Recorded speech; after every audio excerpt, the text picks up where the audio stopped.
네, 안녕하십니까. 김정민입니다. 네, 안녕하세요. 이렇게 먼 데까지 와서 강의를 하게 돼서 대단히 영광으로 생각합니다. 오늘은 제가 저 LA에서 했던 주제와는 조금 다르게 다른 소재로 했습니다. 예전에 제가 그 국회의사당에서 강의한 적이 있거든요. 그때 그 내용인데 국제외교가 국내 정치에 미치는 영향이라고 하겠습니다. 왜냐하면은 여러분들은 재미교포시니까 바깥에 계신 분 아닙니까? 그렇기 때문에 그 여러분들은 대한민국에 있는 한국 사람하고는 다른 관점과 입장에서 한국을 볼 수밖에 없습니다. 그렇기 때문에 여러분들 교포의 입장에서 과연 이 문제를 어떻게 한국의 그 모국이죠. 문제를 바라봐야 되는가 이런 것 때문에 제가 소재를 바꿔서 했습니다. 다음 슬라이드 보여주십시오.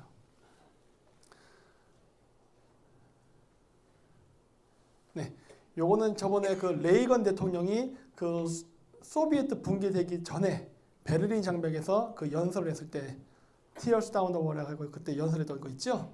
그거에 대한 내용인데 다른 슬라이드요. 그 우리가 그때 당시에 보던 당시에는 91년도에 소련이 붕괴되면은 이 세상에 평화가 올 거라고 생각을 했습니다. 그게 대체적인 사람들의 일반적인 생각이었어요. 그리고 뭐 고르바초프랑도 굉장히 좋게 그 레이건 대통령이랑 악수도 나누고 이야기도 했었죠. 하지만 이게 아이러니할 수도 있지만은 냉전 시대 때가 오히려 더 평화로웠습니다. 실질적인 역사를 보면은 냉전이 끝나고 나서 더 전쟁이 심해졌어요.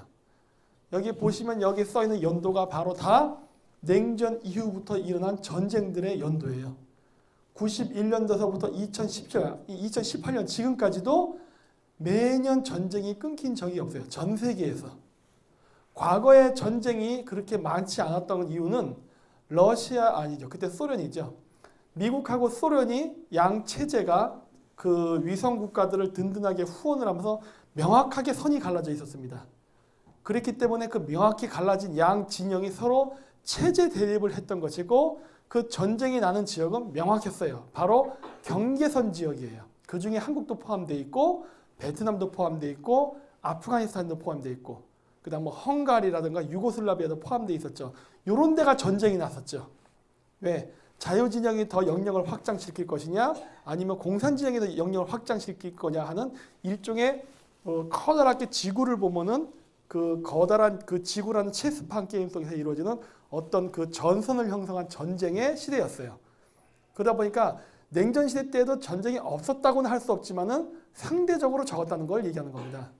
하지만 냉전이 끝난 이후에는 공식적으로는 적군과 아군은 없어진 거예요.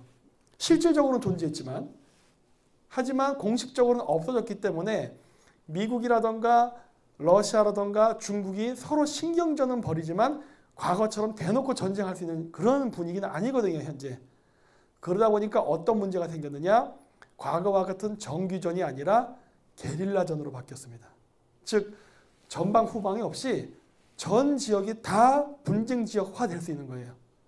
그 분쟁 지역화 되는 것들이 바로 여기 보시면 여러 나라들이 표시가 됐습니다만 아랍에 있는 뭐 북부 아프리카 지역, 소말리아, 나이지리아, 한국, 뭐 인도네시아, 뭐 오키나와 등등 뭐 이제 거의 전지구적인 바로 갈등이 발생하기 시작했습니다. 그것은 왜 그러냐면은 뭐 냉전 시대 때도 그랬지만은 지금도 마찬가지로 근본적으로 변하지 않는 것은 무엇이냐? 강대국은 절대로 패권을 양보하지 않습니다.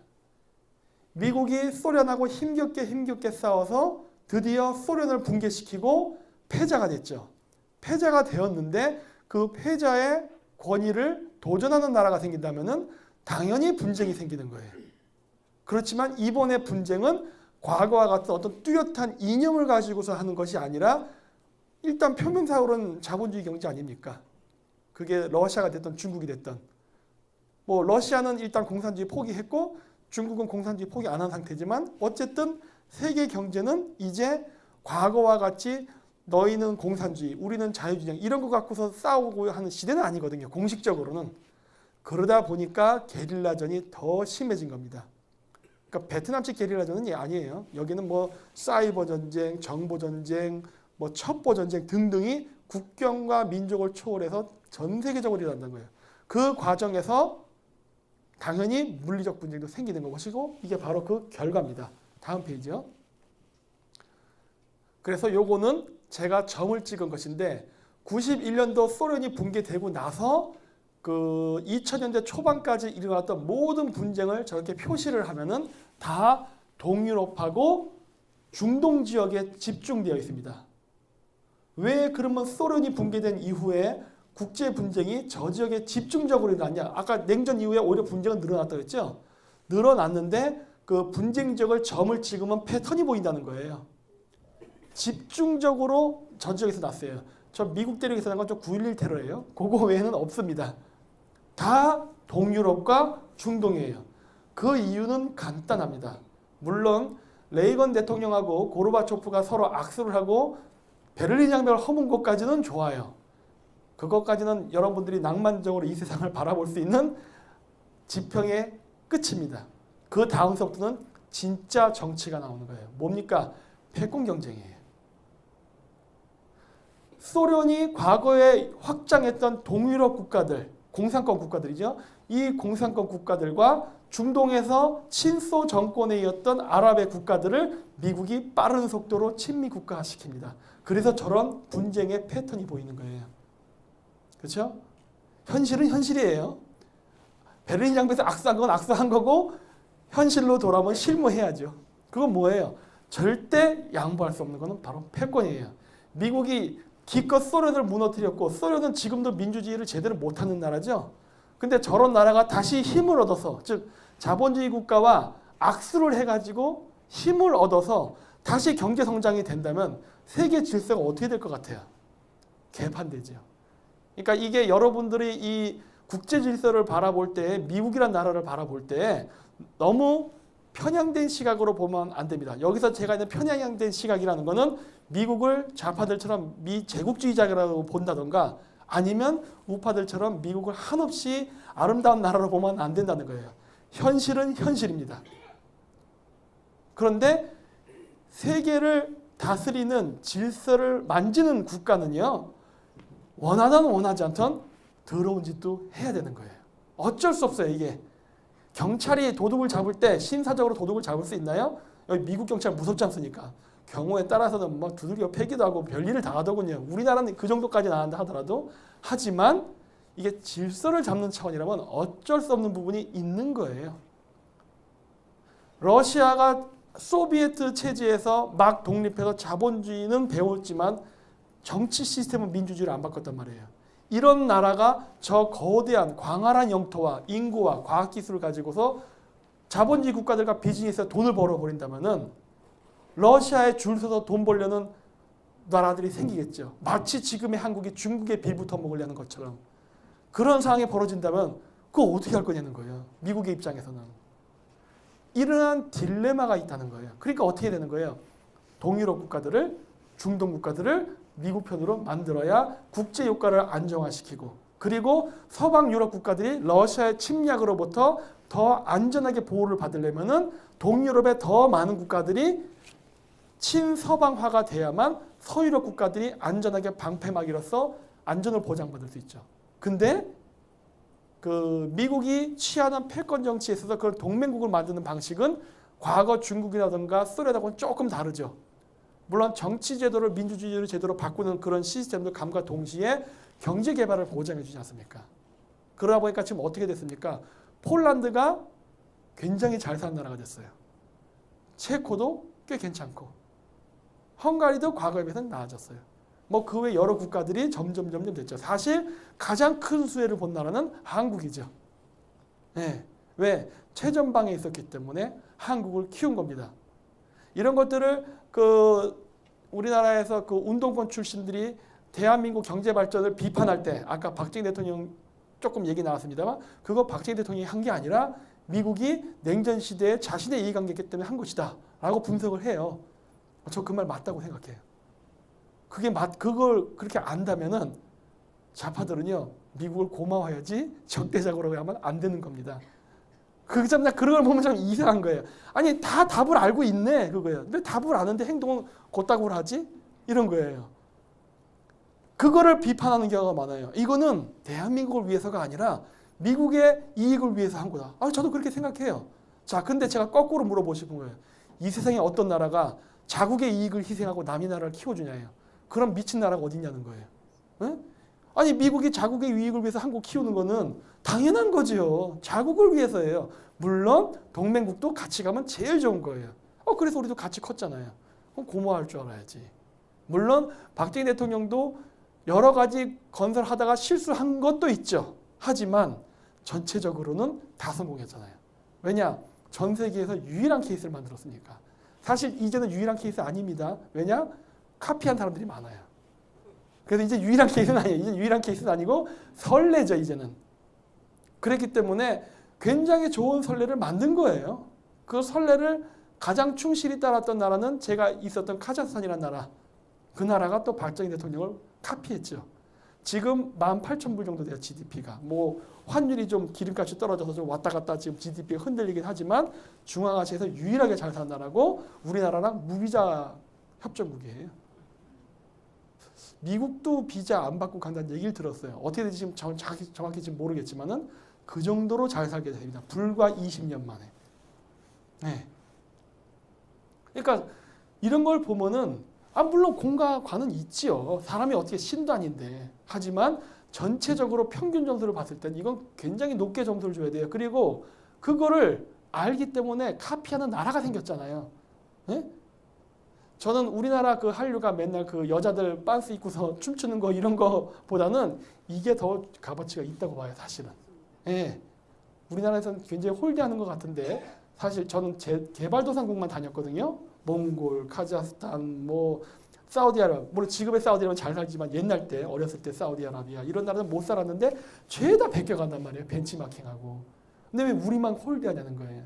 이건 내가 봤을 때 좀 문제가 있습니다. 자, 다음 화면이요. 자, 저기 제가 노란색 점을 다시 쳤죠. 이거는 뭐냐면 2000년대 초반 이후부터 추가로 발생된 분쟁 지역입니다. 근데 어디에 몰려 있습니까? 물론 볼리비아 하나, 남미에 있는 거 빼놓고는 죄다 어디에 있어요? 인도태평양이에요. 트럼프 대통령이 말하는 인도태평양 방어선, 그거 왜 하는 겁니까? 중국 때문에 하는 거예요. 인도태평양 방어선. 지금 러시아랑 미국은 91년도 이후부터 패권 경쟁을 했는데 어느 정도 정리가 됐습니다. 완벽히 정리가 되지는 않았지만은 어느 정도 이제 미국의 영역과 러시아 영역이 결정이 됐어요. 약간 흔들리는 지역이 우크라이나의 뭐 크림반도라던가 이런 거 정도예요. 그 외에는 이미 미국하고 러시아는 서로 나눠 먹기가 끝났어요. 자, 그러니까 이제 눈을 어디로 돌립니까? 중국으로 돌리는 거예요. 왜? 중국이 떠오르고 있기 때문에. 러시아를 제거했으니, 그러니까 91년대 소련이 붕괴가 됐으니 이제 미국의 패권에 도전하는 새로 오르는 나라는 중국입니다. 당연히 방치할 수 없죠.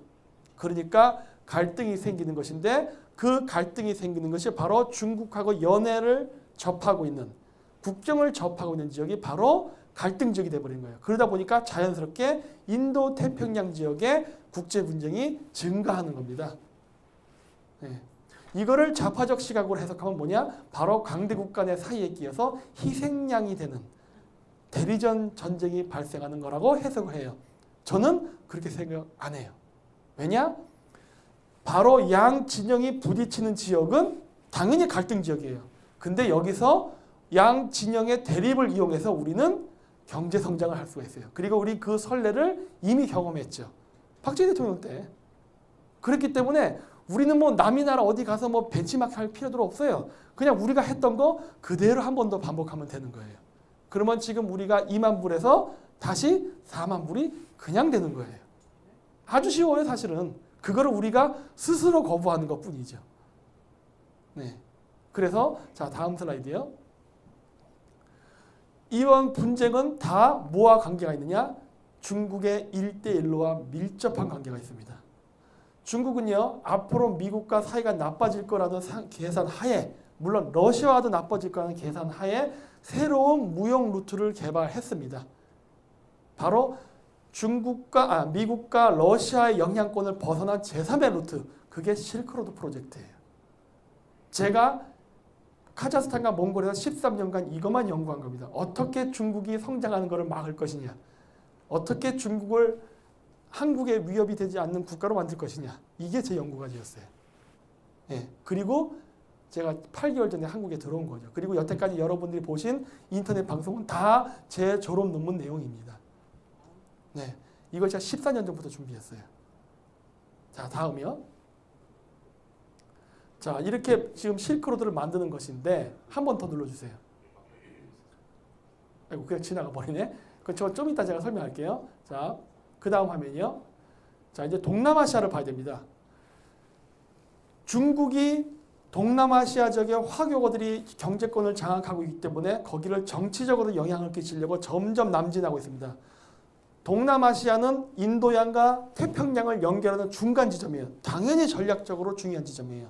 인도 태평양 방어선을 미국이 구상하고 있는데 이 구상을 지키기 위해서 가장 놓쳐서는 안 될 지역이 바로 이 중간 지점인 동남아시아입니다. 이 동남아시아를 지금 중국이 점점 잠식하면서 내려오려 하죠. 그래서 고속철도도 원래 중국하고 동남아시아는 철도 간격이 다른데 그것도 중국이 100% 투자해서 다 자기네 방식으로 바꾸면서 고속철도 사업도 하고 그 다음에 아세안에 중국이 개입해서 경제적으로 중국의 영향력을 강화시키고 있고 플러스 온갖 접대와 뇌물, 기타 등등 사업 이권을 미끼로 해서 정치인들을 자기 편으로 끌어가고 있죠. 이게 현재 중국이 하는 일입니다. 여기에 가장 큰 경계심을 하는 나라가 미국하고 일본이에요. 앞으로 미국하고 중국은 친구 될 일 없습니다. 앞으로. 그래서 우리나라 정치인들은 절대 친중을 하면 안 돼요. 여러분들이 친중을 하는 건요. 미국 입장에서 봤을 때 친북 행위와 동일시됩니다. 절대 친북 안 돼요. 친중 안 돼요. 부딪히고 있기 때문에. 그런데 이 동남아시아 국가들을 우리 편으로 만들어야 됩니다. 거기에 미국만 하란 법은 없어요. 우리도 동남아시아에 굉장히 영향력을 끼칠 수 있습니다. 제가 저기 그 미얀마, 베트남 군사무기 체계 원산지라고 제가 써놨죠. 저거 왜 써놨냐면요. 지금 동남아시아에서 중국을 견제할 수 있는 가장 강력한 나라는 베트남하고 미얀마입니다. 이 두 나라만 장악해도 동남아시아의 헤게모니 질서는 우리에게 유리하게 끌어갈 수 있어요. 우리나라가 저 두 나라를 잡아야 되는데 안 잡고 있어요. 이제 큰 문제라고 해요. 일본은 20년 전부터 움직였어요. 미국은 당연히 그 이전부터 움직였고 우리는 아무 생각이 없어요. 그러나 우리가 늦었다고 생각할 필요는 없습니다. 왜? 우리는요. 굉장히 지정학적으로 유리한 조건을 가졌기 때문에 늦게 출발해도 사실은 따라잡을 수가 있어요. 왜 그러느냐? 여러분 지금 북한 문제 이런 것 때문에 지금 미국이 항공모함을 막 3대, 4대씩 보내고 있죠. 지금 세계 신기록을 세우고 있어요. 그럼에도 불구하고 일본이 계속 이런 문제 때문에 미국과 일본이 힘을 합쳐서 중국을 견제하자, 북한을 견제하자. 그러니 나를 보통 국가로 만들어 다오. 그러니까 군사 무기를 이제 정식 군대를 만들 수 있게 해달라고 하고 요청을 해도 미국은 뭐라고 합니까? 노 코멘트예요. 그러니까 무기를 예전보다는 늘려줬습니다. 그건 사실이에요. 좀 더 군사력을 강화시킨 것은 사실이지만 그렇다고 해서 보통 국가는 안 만들어줍니다. 그거 왜 안 만들까 하는 거예요. 그 이유는요. 일본은 섬나라입니다. 섬나라가 보통 국가화가 되면은 육해 공군 중에 뭘 먼저 키우겠어요? 당연히 해군이에요. 진출을 해야 되니까. 근데 미국이 동북아시아 지역에 영향력을 끼치려면은 육해 공군 중에 뭘 키워야 됩니까? 해군이에요. 부딪혀버려요, 여기서. 에? 뭐 일본이 지금은 미국의 친구지만은 어떻게 미래를 또 우리가 장담할 수 있겠어요? 혹시 나빠질 수도 있잖아요. 그리고 일본은 선례가 있었잖아요, 또. 그래서 당장 중국을 견제하고 북한을 견제하는데 일본의 도움이 필요한 거는 맞아요. 하지만 일본을 필요 이상으로는 안 키우려고 합니다. 왜? 부딪히고 일본 열도가 길게 막고 있잖아요. 이 길게 막은 일본이 만약에 미국하고 적이 되는 순간 미국은 동북아시아로 갈 수 있는 루트가 다 막히는 거예요. 그래서 어렵습니다. 하지만 한국은 어떨까 하는 거예요. 한국은 지금 당장 북한이라는 적이 있고 나중에 남북 통일이 된다면 러시아하고 중국하고 국경을 맞대는 나라가 되는 거예요. 지금 우리가 북한을 적으로 해서 60만의 육군이 있고 그 외에 해군과 공군이 있죠. 우리나라 육해 공군 중에 가장 비율이 높은 군인은 육군입니다. 왜? 직접 땅을 북한과 맞대고 있기 때문에 싸울 때 육군을 더 많이 필요로 해요. 지상전을 해야 되니까. 근데 우리가 북한을 제거하고 남북 통일을 하고 나면요. 이건 북한하고는 잽도 되는 더 강력한 중국과 러시아와 국경을 맞댑니다. 그러면 우리 육해 공군 중에 누구를 키워야 될까요? 육군이에요. 영토를 접하고 있기 때문에. 자, 그러면 어떻게 됩니까? 미국이 동북아시아에서 패권에 영향을 끼칠 때는 반드시 해군이 필요하고 우리는 어때요? 남북 통일이 되고 나서 군대를 강화시켜야 돼요. 더 강한 적을 상대로 싸워야 되니까. 근데 우리는 육해 공군 중에 육군을 키워야 됩니다. 그럼 어때요? 미국하고 우리가 부딪힙니까? 안 부딪혀요. 서로 상호 공조가 가능한 나라는 동북아시아에서 한국밖에 없어요. 그러니까 우리 굉장히 유리한 조건을 가지고 있는 거예요. 이 유리한 조건을 왜 제가 강조하느냐? 저는 자주국방과 비즈니스를 동시에 해야 된다 생각하기 때문에. 항상 저는 일을 할 때 일석일조, 그러니까 1 더하기 1은 2가 나오는 일은 안 합니다. 저는 1 더하기 1은 4가 나와야 일을 해요. 전 철저한 자본주의적 방식이에요. 왜? 1 더하기 1은 2가 나오는군요. 사회주의 방식이에요. 그건 당연한 거 아니에요. 당연한 거 왜 해요? 안 하지.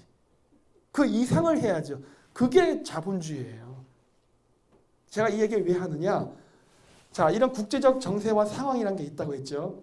우리는 남북 통일을 대비하고 혹은 지금 북한을 때려잡기 위해서 더 군사력을 강화해야 됩니다. 더 좋은 무기, 북한이 핵 개발하니까 뭐 미사일 방어 시스템이 됐던 뭐가 됐던 뭔가 더 좋은 무기, 이거 다 돈이에요. 그 돈을 어디서 구할 겁니까? 국민 세금 올리나요? 그러면 안 된다예요, 저는. 물론 올리는 거는 방법이 일순위 있으나 그거는 맨 마지막에 선택하는 방법이에요. 제일 좋은 방식은 세금 안 올리고 해결하는 방법이에요.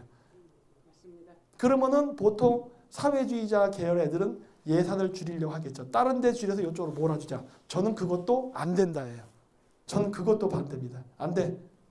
돈은 복지가 됐던 교육이 됐던 다 그 예산 쓰는 대로 다 쓰고 그리고 국방비를 올려야 돼요. 물론 말은 쉽지요. 그렇죠? 이게 제일 좋은 방법이니까. 그러면 그거 어떻게 라는 말이 나오는 거예요. 어떻게 그러면 쓸 돈 다 쓴 다음에 국방비를 더 늘리세요. 그건 예산을 어디서 딴 데서 구해와야겠죠? 그게 바로 동남아시아라는 거예요. 한 번 더 눌러주실래요? 자, 저 노란색을 칠한 거는 동남아시아에 있는 국가들의 무기가 어디로부터 들어왔냐, 원산지 국가를 표기해 놓은 겁니다. 죄다 노란색이죠? 육해 공군 무기들 다, 전투함서부터 소총까지 비행기까지 다. 저 노란색을 칠한 부분은요, 바로 러시아와 중국제를 말하는 겁니다. 그거 어쩔 수 없어요. 과거적인 공산주의 국가였기 때문에 당연히 러시아랑 중국제를 썼죠. 근데 지금 저쪽 국가들은 민주화가 됐죠. 물론 베트남은 아직 아닙니다만. 하지만 베트남은 반중 국가죠. 인도 태평양 방어선은 러시아 때문에 만드는 방어선이 아니에요. 인도 태평양 방어선은 중국 때문에 미국이 구상하는 방어 전략입니다. 자, 근데 동남아시아 국가들이 중국제 무기를 쓴다면 중국이랑 싸움이 되겠어요? 중국이 쳐들어오는데 중국한테 무기를 수입해서 중국이랑 싸운다? 이건 말 같지도 않은 소리죠. 그러면은 동남아시아 국가가 물론 경제적으로 중국으로부터 의존도를 탈피하는 것도 해야 되지만 제일 먼저 해야 될 건 자주국방이에요. 자주국방이 안 되는 동남아시아가 어떻게 중국으로부터 진정한 독립을 하겠습니까? 그 방법은 무엇이냐? 무기체계부터 자주국방이 가능해야 되는 거예요. 그거 해줄 수 있는 나라가 우리밖에 없어요. 왜 그러느냐? 일본이 여기에 계속 그 러브콜을 하고 있습니다. 일본 거 해라, 일본 거 해라. 근데 안 됩니다. 왜 안 된다고 얘기하느냐? 얘기했죠? 일본 해군의 영향력이 커지고 동남아시아에 일본 무기가 깔리는 거는 미국이 원하는 바가 아니에요. 그렇게 되면 미국은 나중에 중국하고 싸운 다음에 또 일본이랑 싸워야 돼요. 또 전쟁해야 돼. 그래서 복잡한 일을 안 만들려고 한단 말이에요. 그러면 왜 제가 한국 무기를 여기서 더 좋다고 얘기하느냐? 그건 제가 한국인이라서가 아니라 왜? 제가 한국이니까 한국제 쓰세요. 그러면 미국 애들이 듣겠어요? 콧방구로도 안 끼지? 넌 한국이니까 그렇게 말할 수 있지? 이렇게 넘어갈 수 있죠. 그러니까 그러지 말고 미국의 워싱턴에 있는 정치인들이 그 말이 맞아라고 호응을 할끔 만들려면은 제가 한국이라는 것을 잊고 얘기해야 되는 거예요. 그게 아니라 합리적으로 생각해보자예요. 미국 무기 좋은 건 다 아는데 동남아시아 애들이 미국 무기 살 수 있겠냐는 거예요.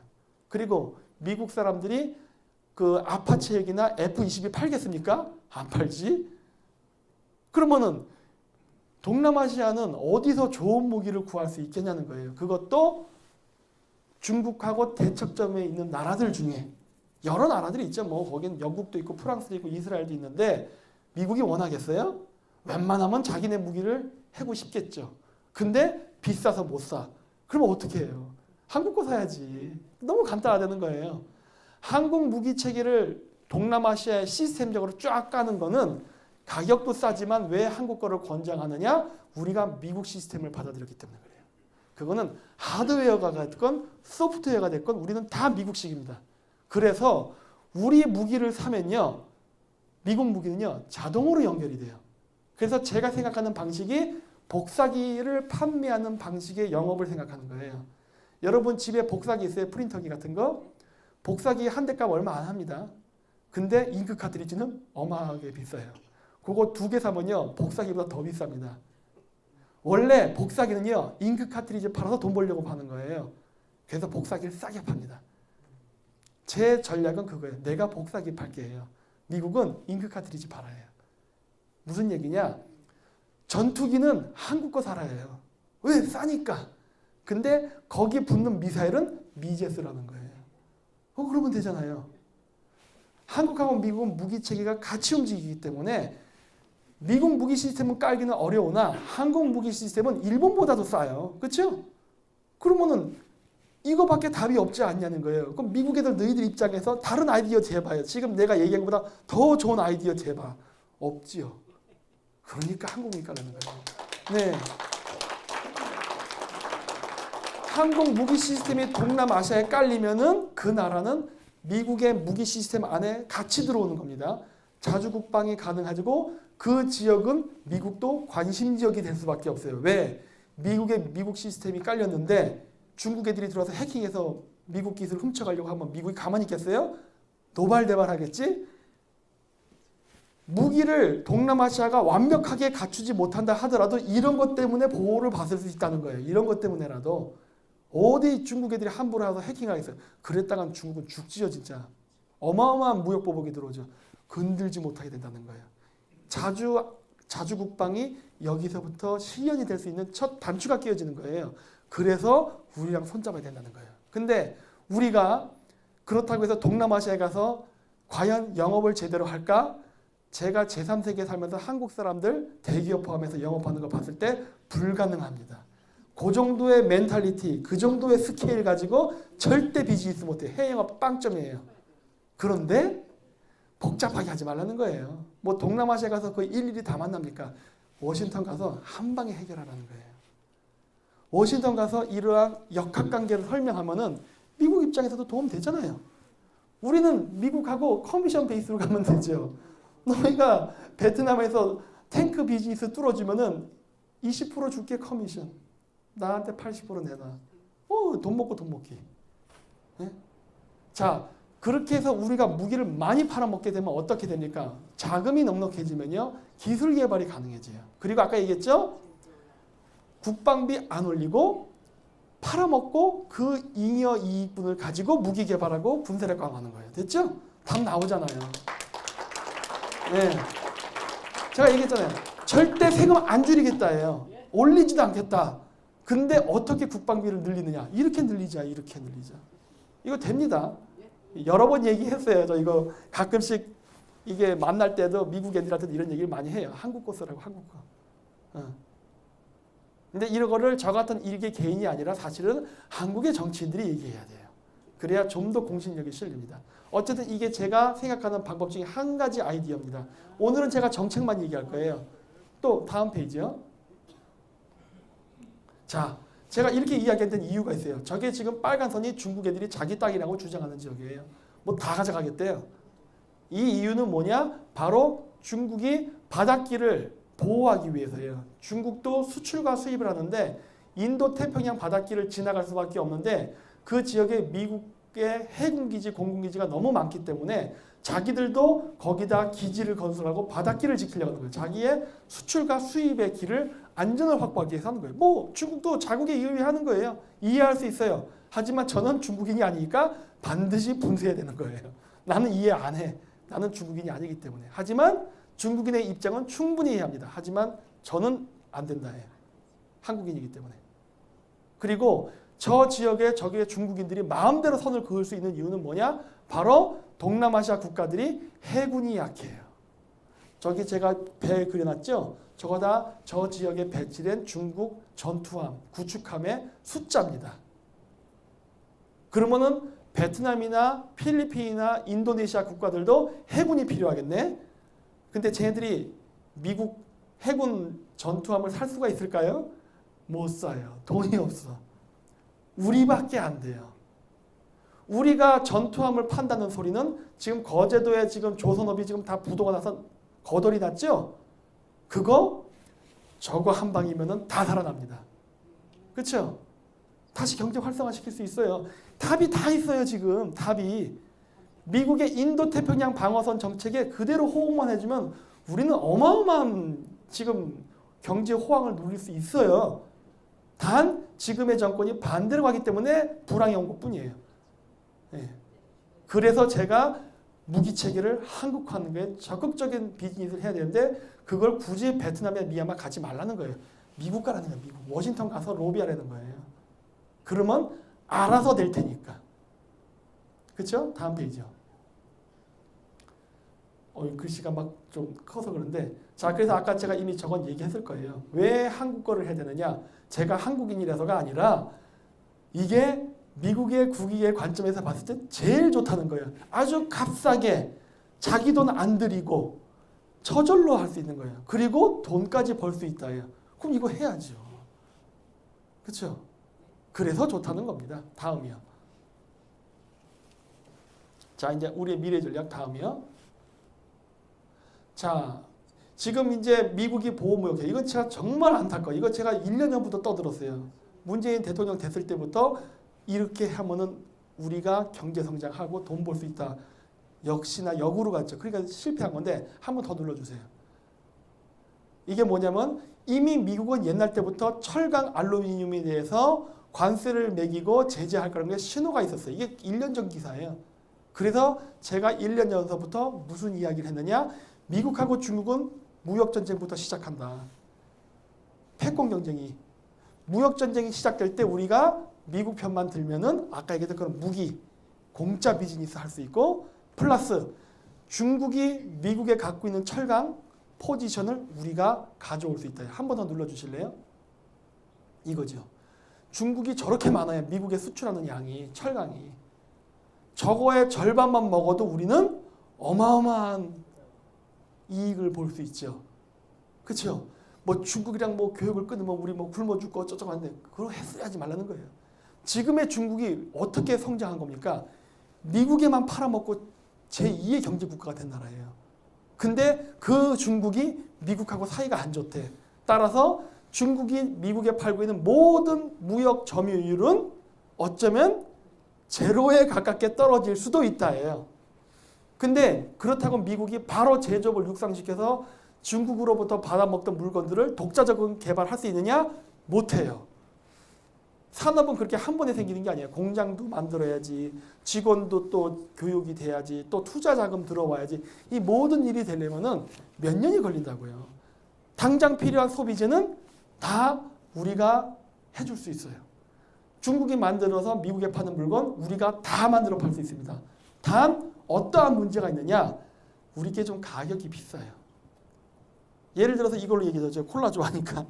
이거 메이드 인 차이나 콜라가 있고 메이드 인 코리아 콜라가 있다 쳐요. 이걸 우리가 미국에 팔아먹는데 중국 애들은 이거를 50원에 팔아먹고 우리는 100원에 팔아먹어요. 이러면 미국 사람들이 어떤 제품 살까요? 중국제 사겠죠. 이거를 한국 제품을 사게끔 만들려면 어떻게 하면 되냐는 거예요. 어떻게 하면 될까요?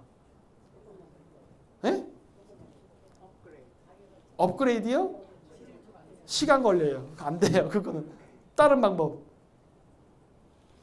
품질 개선은 시간이 걸리고 품질 개선되면 가격은 올라가는 거예요. 그렇죠? 중국 제품 관세 붙여버리면 되잖아요. 100% 관세 매기든지 뭐 110% 관세를 매기면 이게 중국 메이드 인 차이나는 원래 원가 판매가는 50원인데 이게 110원이 될 수 있잖아요. 우리 거 100원인데 그럼 어떻게 돼요? 자연스럽게 우리 제품이 더 싸지는 거죠. 그리고 우리가 더 많이 팔아먹게 되죠. 단 미국이 왜 한국을 위해서 그 짓을 해야 돼? 이러한 문제점이 생기죠. 왜 미국이 한국을 위해서? 단순히 미국과 중국 간의 무역 경쟁 때문에 한국을 그냥 키워준다? 과거에는 그랬지만 지금은 그렇게 안 되죠. 그러면 마찬가지로 여기서도 마사지가 들어가죠. 제가 좋아하는 말 항상 마사지거든요. 미국을 설득해야 돼요. 왜 이래야만 되는가? 다음 페이지 한번 눌러주실래요? 한 번 더요. 그게 방위비 분담금 때문이에요. 우리나라가 지금 주한미군의 방위비가 2조 원 정도 같은 데는데 우리가 약 1조 원을 대주고 있어요. 절반을 대고 있어요. 나머지 1조만 대주면은 우리는 주한미군의 주둔비를 100% 부담하는 수 있는 상황이 됩니다. 1조는요 얼마 안 돼요. 무상급식할 때 얼마 못 든다고 할 때도 몇 조가 얘기 나오죠. 우리는요 이제 경제 규모가 커졌어요. 사실 1조 원 더 주는 건 일도 아니에요. 지금 우리나라 경제 규모에서는 아주 쉬운 돈이에요. 근데 제가 아까도 얘기했듯이 저는 그렇다고 절대로 우리 예산을 줄여서 저쪽으로 몰아서 준다던가 세금 올려서 준지는 절대 안 합니다. 무조건 더 밖에서 돈을 벌어서 충당한다가 제 원칙이에요. 철저한 자본주의 사고방식이에요. 자, 그럼 어떻게 해야 돼요? 아까 얘기했잖아요. 중국 철강 안 사고 우리 거 사주면 우리 잉여의 이익이 더 발생한 거죠? 어마어마한 포션이지 않습니까? 그 돈 가지고 대줄게. 그러면 되죠. 그 돈 가지고. 왜? 미국이 갑자기 급작스럽게 철강 생산량을 늘릴 수는 없어요. 왜? 생산 라인에 생산 속도가 있기 때문에. 내가 그거 대줄게. 그러면 어떻게 돼요? 미국 입장에서는 1조 원을 우리가 대주면은 미국은 그러니까 1조 원을 경비 전략하게 될까요? 안 할까요? 아닙니다. 14조를 경비 절감할 수 있어요. 왠지 아세요? 저기 조그맣게 써놨지만 저기에 보면은 한국, 일본, 독일이 있거든요. 전 세계에서 미군이 가장 많이 주는 숫자상으로 봤을 때 그게 독일, 일본, 한국이에요. 세 나라 중에 가장 못 사는 나라가 우리나라예요. 그런데 제일 못 사는 나라는 한국이 100% 방위비를 분담한다면 독일하고 일본은 어떻게 되는 거예요? 입장이 이상해지죠. 바로 그거라는 거예요. 우리가 수익이 잉여가 생기면 그건 너에게 일부 환원하겠다. 절대 공짜로 안 먹겠다예요. 네. 그러니까 너는 일본과 독일을 쫙. 그러면은 그 이상의 잉여 수익이 발생하잖아요. 14조. 그렇죠? 비즈니스 해야죠. 비즈니스. 철강 산업으로 돈 벌어서 그냥 일방적으로 먹지 않겠다예요. 단 이렇게 하고 내가 거기에 쇼를 해줄 테니까 너는 나를 이용해. 그래서 독일과 일본을 설득시켜서 100% 내게 만들어 버리라는 거예요. 그럼 미국은 그 이상의 추가 이익 생겼지 않냐요. 철강 팔아가지고 이게 판 수익금 그만큼 너희들 먹게 해줬잖아요. 그러면 된 거 아니야? 이거거든요. 그렇죠? 과연 이걸 미국이 거절할까? 거절하기 어려울 것 같은데 제가 봤을 때는. 근데 이것도 우리나라 정치인이 제안을 해줘야 되는 거예요.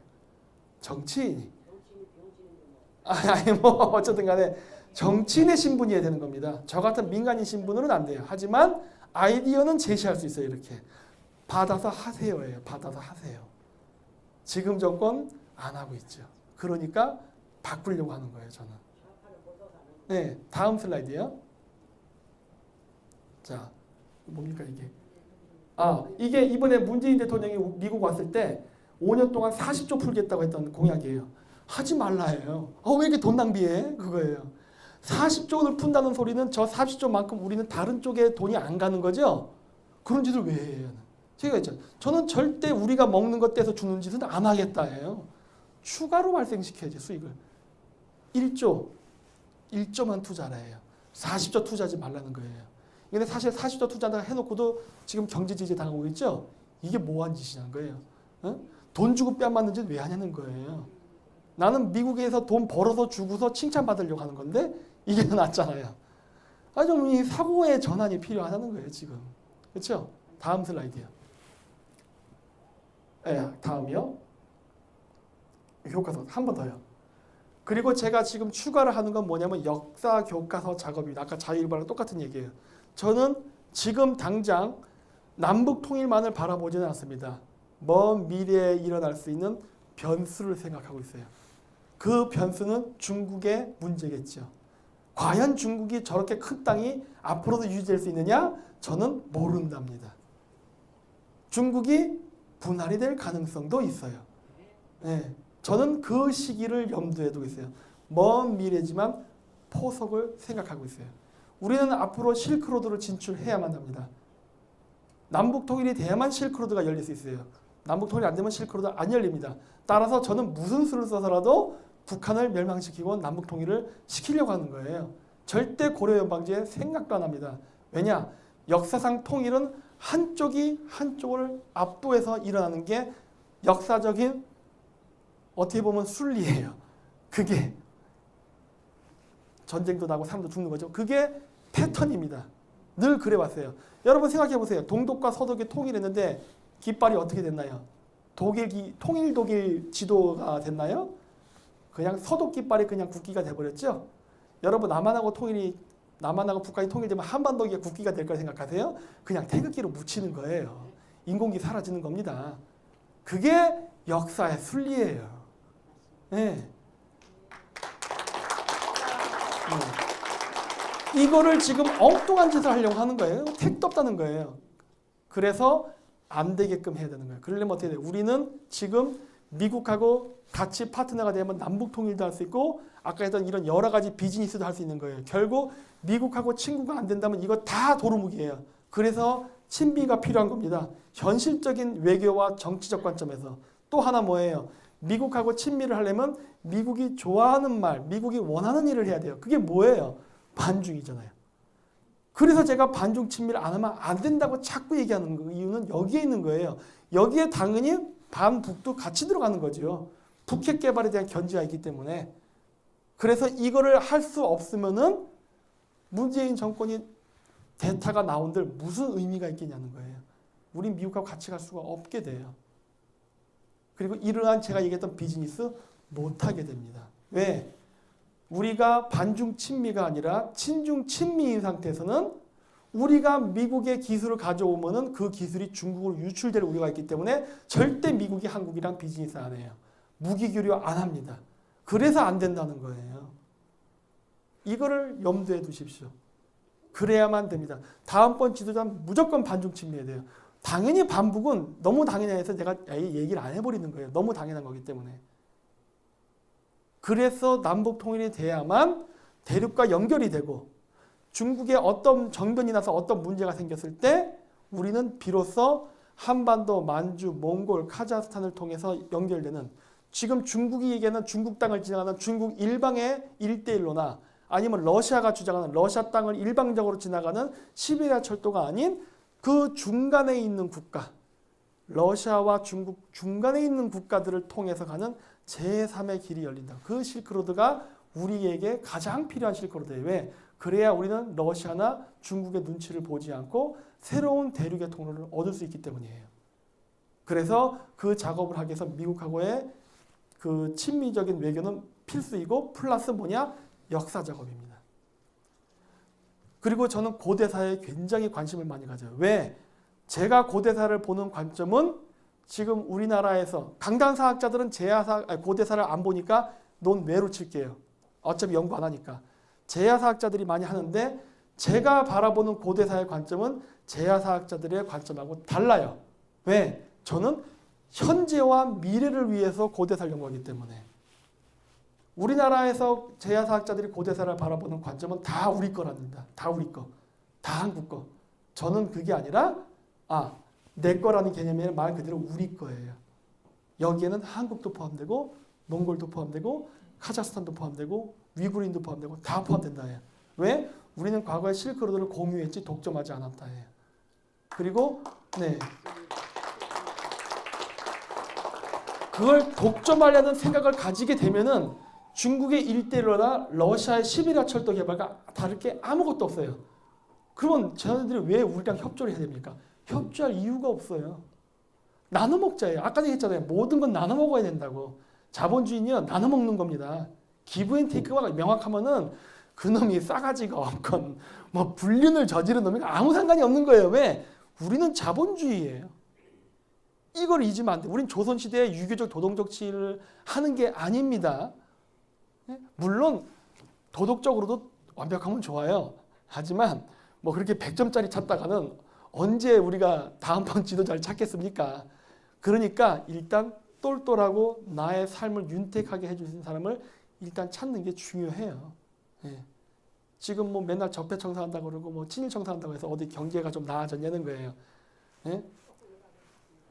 예, 그 깨끗한 것보다도 돈을 벌어다 주는. 그러니까 남편 여자들이 신랑감 찾을 때 그냥 능력 없고 잘생긴 남자보다는 조금 못생겨도 머슴같이 생겼어도 이거를 많이 갖고 오는 남편이 최고 아닙니까? 예? 현실적으로 보라는 거예요. 세상을 현실적으로. 예. 머릿속으로 이상한 뭐 이게 파라다이스 그리지 말라예요.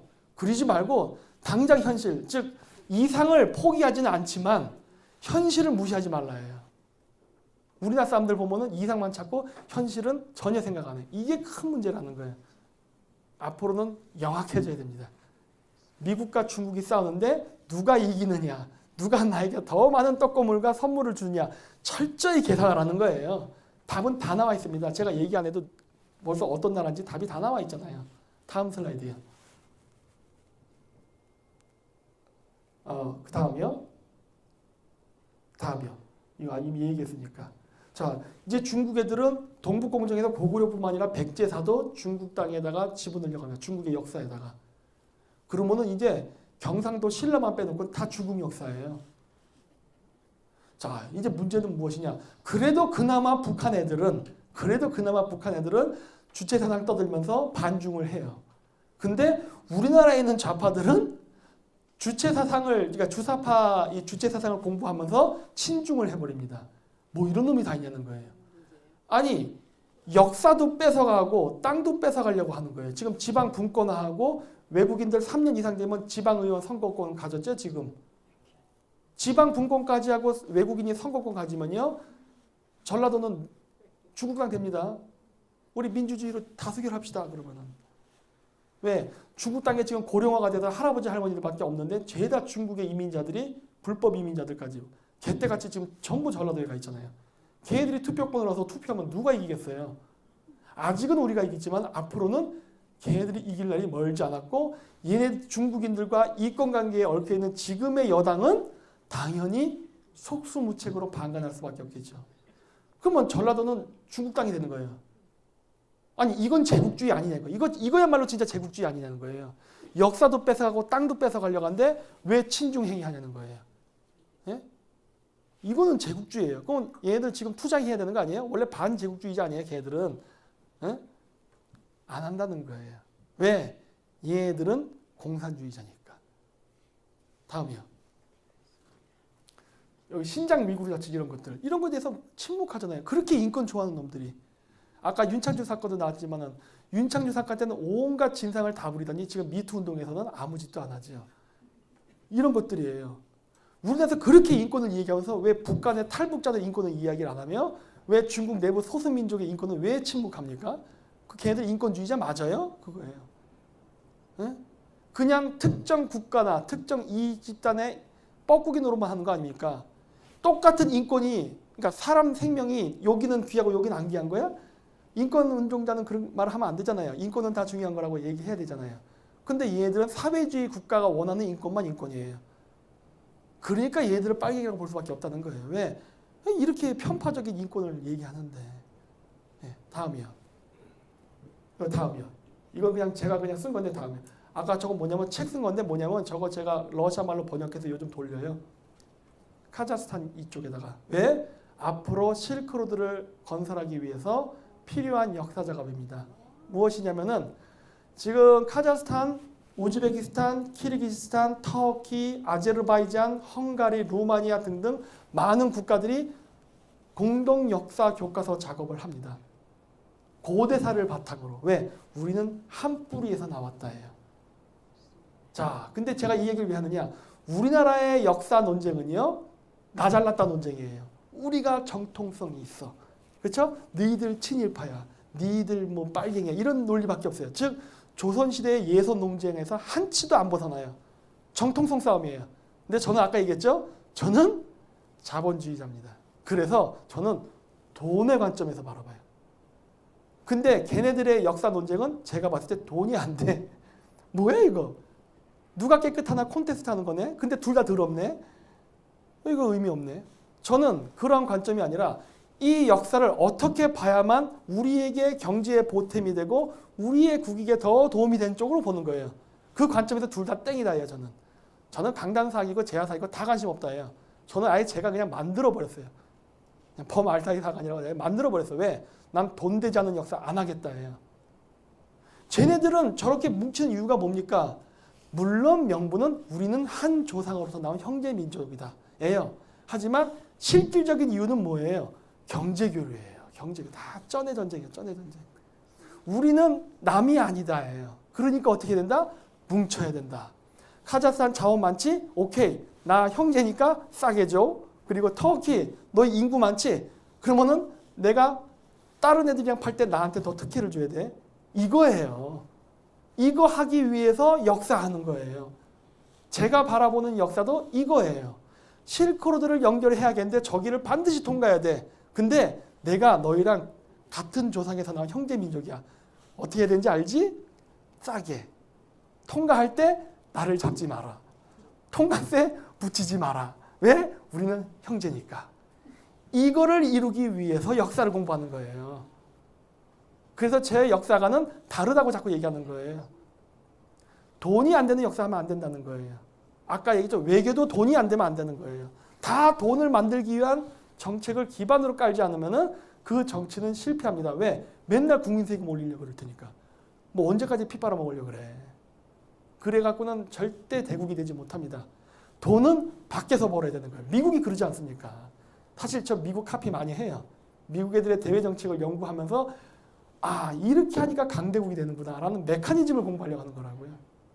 이게 미국만큼은 안 돼도 적어도 넘버 2까지 가려면은요 이러한 미국의 사고방식과 자본주의 논리는 철저히 배워야 되는 거예요. 그래서 저는 그 방송을 하면서 절대 그 상대방 정치인들의 섹스 스캔들이나 뇌물은 언급 안 합니다. 그럴 수도 있지. 뭐 일하다 보면 그럴 수도 있지. 너그럽게 봐줄 수 있어. 하지만 경제를 망친다? 그놈은 가만히 안 냅둬요. 네, 그거는 안 된다예요. 돈만 잘 벌어알아요. 그러면 비리도 못 들은 척 해줄 수 있지만 돈도 못 버는 것이 섹스 스캔들까지 한다? 그놈은 가만히 안 냅둔다예요. 이게 돈도 못 버는 게 예, 그건 안 된다예요. 왜? 아까도 얘기했지 현실은 완벽한 성인이 다스리는 게 아니라 인간이다 보니까 실수가 있을 수 있단 말이에요. 그러니까 100점짜리 지도자는 전 기대도 안 한다예요. 50점이면 충분하다예요. 그 50점은 뭐예요? 경제는 살려놓고 보라예요. 거기서 도덕을 잘하면 뭐 70점, 청년개발하면 80점 뭐 이렇게 될 수 있지만 일단 밑바닥에 까는 거는 경제부터다예요.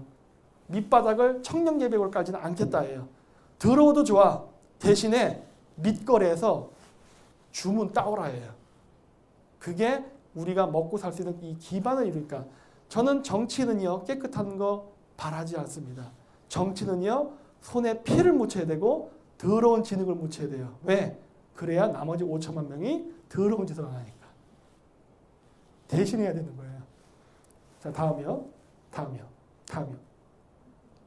자 이제 중국은 어떤 문제가 생기는 거냐?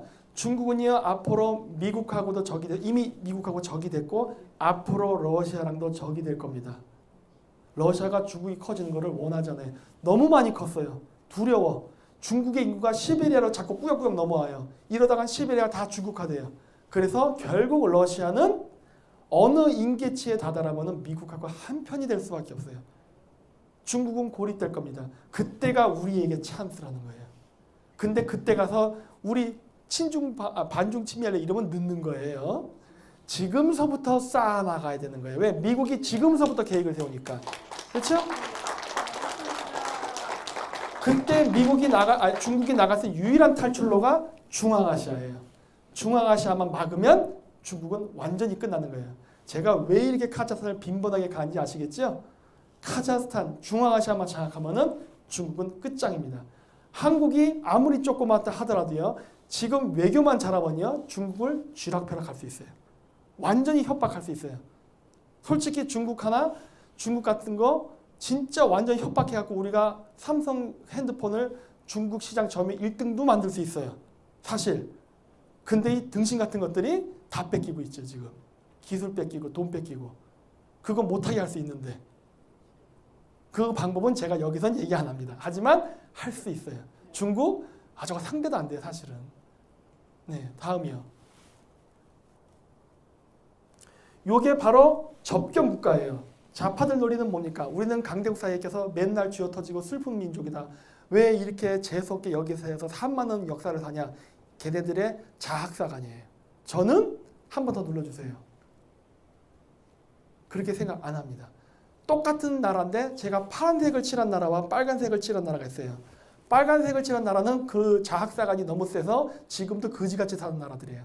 아까 우리 그 최영재 우리 여기 선생님께서 말씀하셨던 뚱뚱한 한국인들 마사지하는 나라들, 발 마사지하는 나라들. 파란 나라는 뭐냐? 우리도 과거에 마사지했던 나라들이에요. 그렇죠? 우리나라도 집장촌이 있었고 미군 상대로 성적대도 했었죠.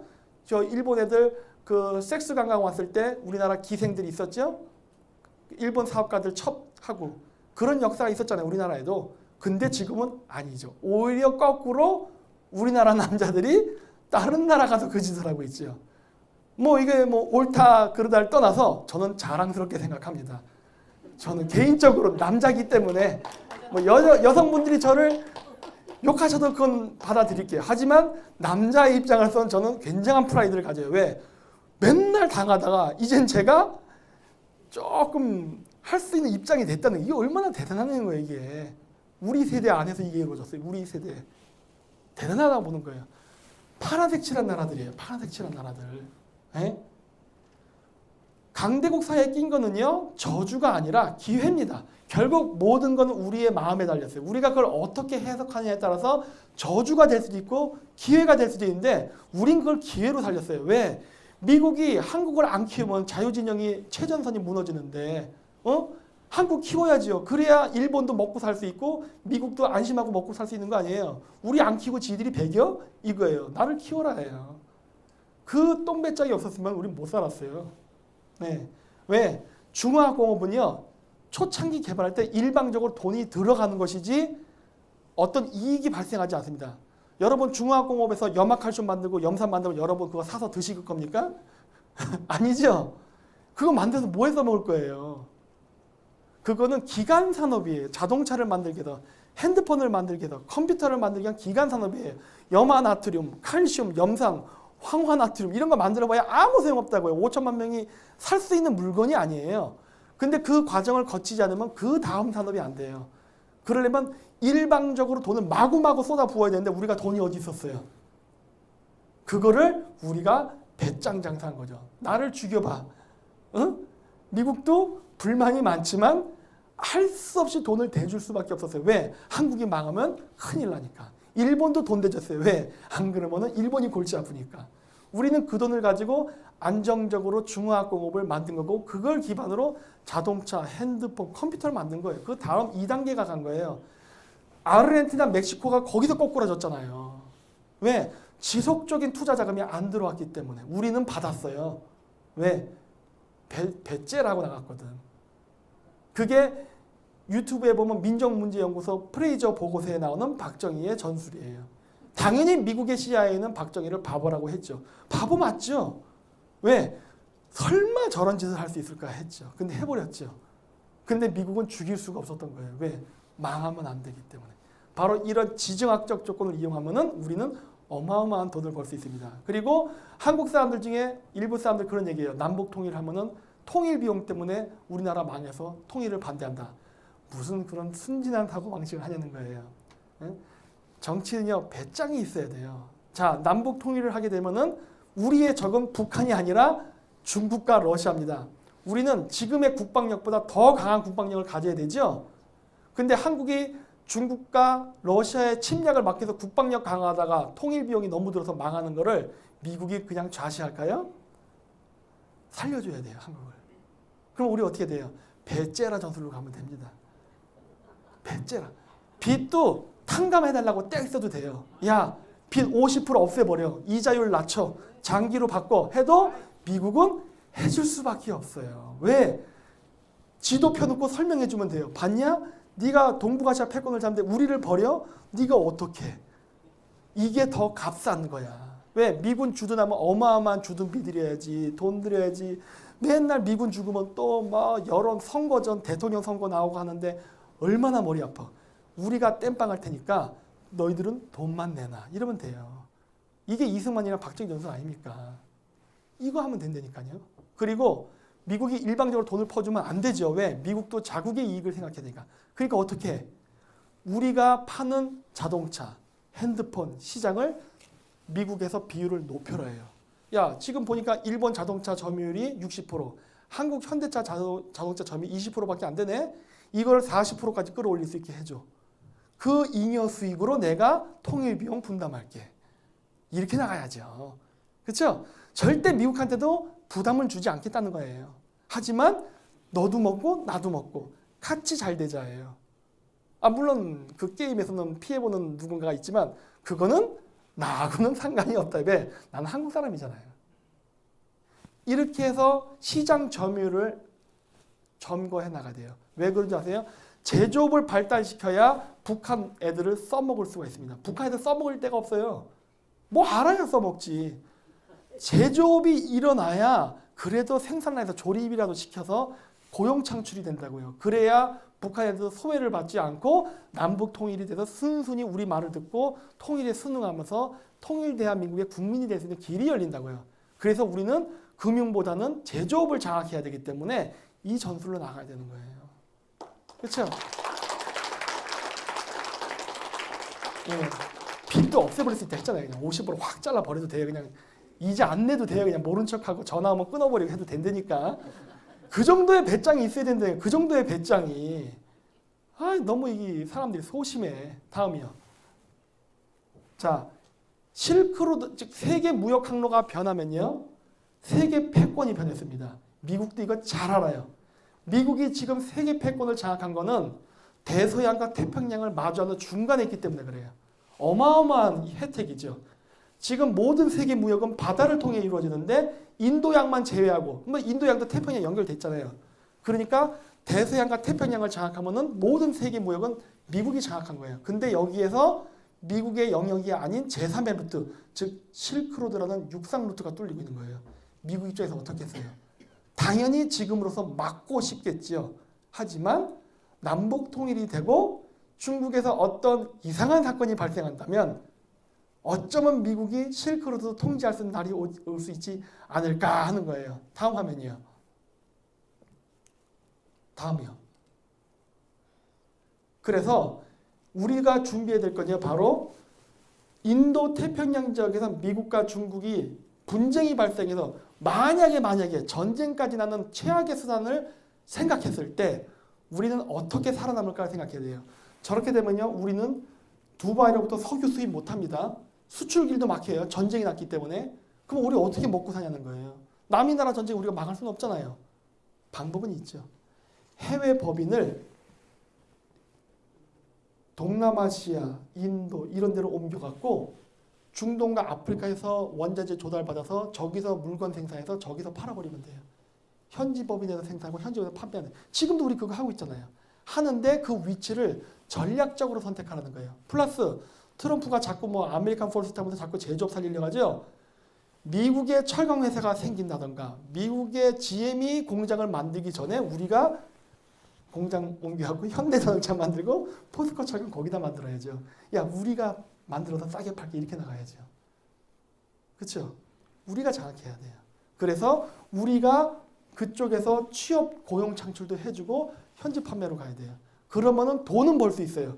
즉 동남아시아 통과하지 않고 물건 팔아서 돈을 벌 수 있어요. 자, 돈이 생기면 어떻게 해야 돼요? 한반도는 자원이 없는 나라잖아요. 자원 조달해야 되죠? 그거를 미국 땅에서 하자 해요. 그리고 남미에서 하자. 미국 애들 셰일가스 개발했잖아요. 우리가 사줄게. 왜? 두바이에서 올 수가 없으니까. 전쟁 나면은.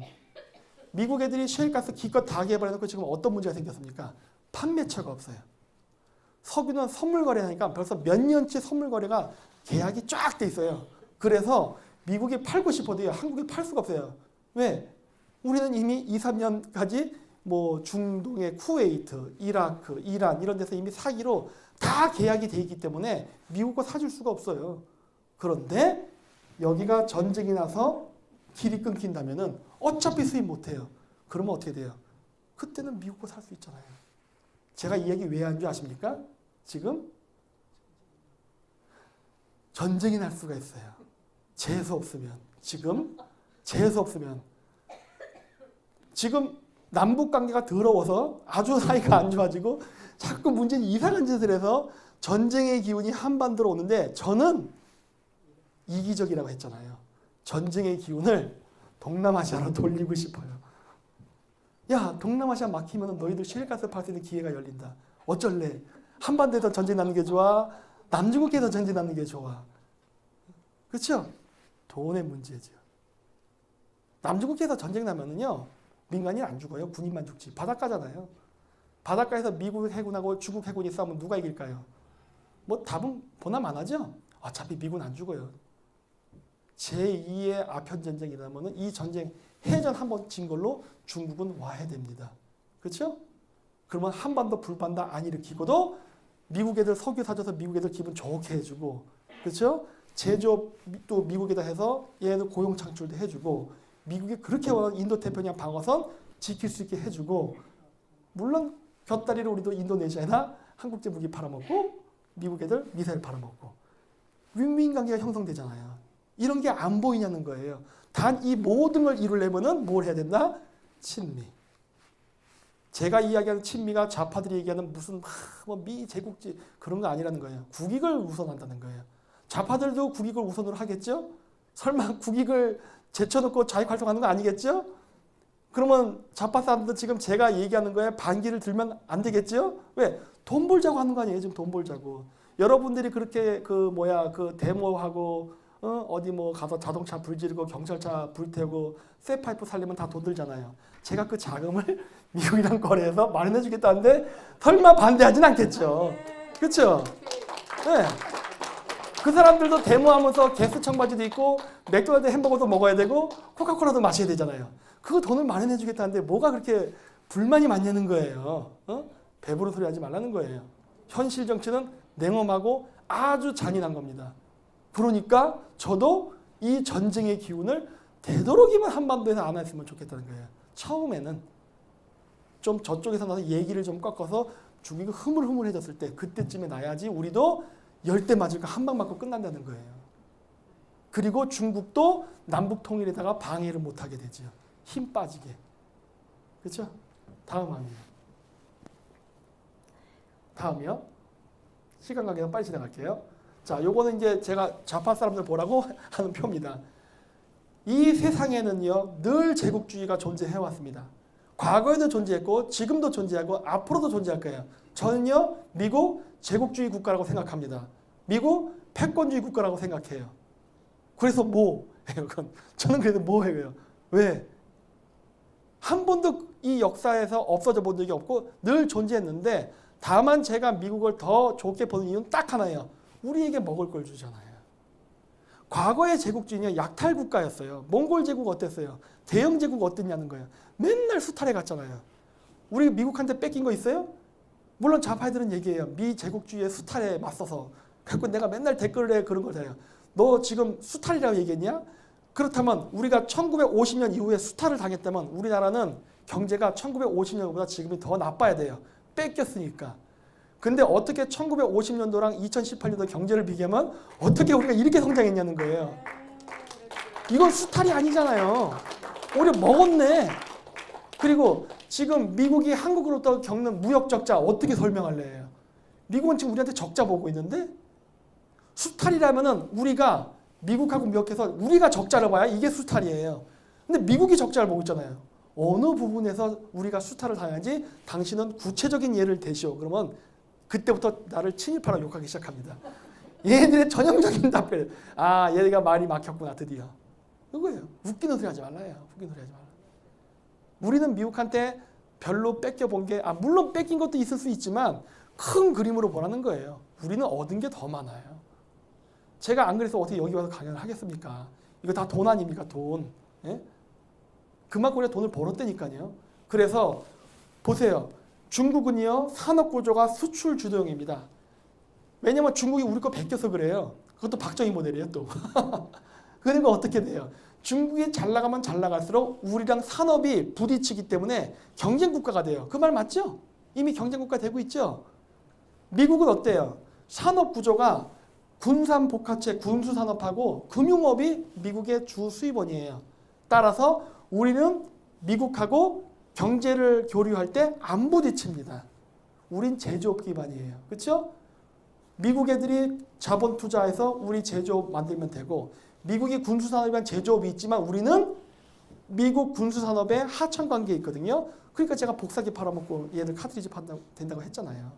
우리가 인도네시아에 T-50 연습기 이런 거 팔고 미국 애들이 무기 갖다 붙여주면 돼요. 그래서 미국의 군수산업과 우리의 제조업은요. 공생관계가 되지 대립관계가 안 된단 말이에요.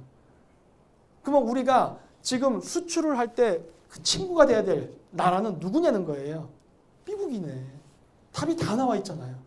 근데 왜 자꾸 뻘짓하냐는 거예요. 이념? 저 그런 거 몰라요. 자본주의는 돈을 벌기 위한 것이고 돈을 벌어야 내가 원하는 이념을 펼칠 수 있는 겁니다. 사실 까놓고 얘기해서 냉전시대 때 소련이 멸망한 원인이 이념 논쟁에서 져서 망한 겁니까? 돈 때문에 망한 거지? 그거예요.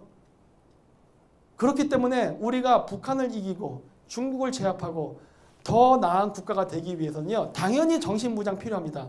하지만 정신무장이 안 된 대다수의 80%의 일반 사람들을 이끌고 가기 위해서는요. 강력한 경제발전이 바탕이 돼줘야 돼요. 그러지 않으면은요. 그 아무 생각이 없는 80%의 대중이 정신무장을 할 수 있는 그 기회조차 제공받지 못한다는 거예요. 그래서 저는 경제성장을 굉장히 우선시합니다. 사실 그게 오늘날 우리나라가 이만큼 성장하게 된 근본적인 그 결과물이기도 했고요. 따라서 여기 교민분들께서도 이 우리나라를 그 살릴 수 있는 여러 방법을 이 말씀하실 때 뭔가 구체적인 대안을 가지고서 뭐 나 모르겠습니다. 여기 계시면서 뭐 미국 정치인을 만날 기회가 있을지 없을지 아니면 뭐 트위터가 됐던 페이스북이 됐던 날릴 때 그냥 뭐 우리 한국을 구해주세요 이런 말 하지 말라는 거예요. 그거 안 돼요. 미국은 절대로 남의 나라를 구해주는 천사의 나라는 아닙니다. 하지만 이해관계가 맞는다면 천사가 될 수 있어요. 그렇죠? 모든 이권관계, 즉 이권관계를 기반으로 설득해야 되는 거예요. 그래야만 진짜 동맹국이 될 수 있고 그리고 파트너 국가가 되는 거예요. 구해주세요에서 구해주면 우리는 노예국가가 됩니다. 우리는 동맹국가가 돼야 돼요.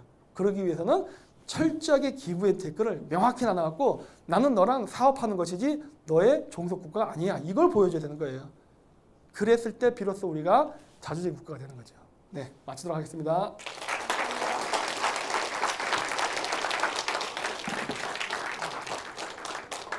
그런 거죠?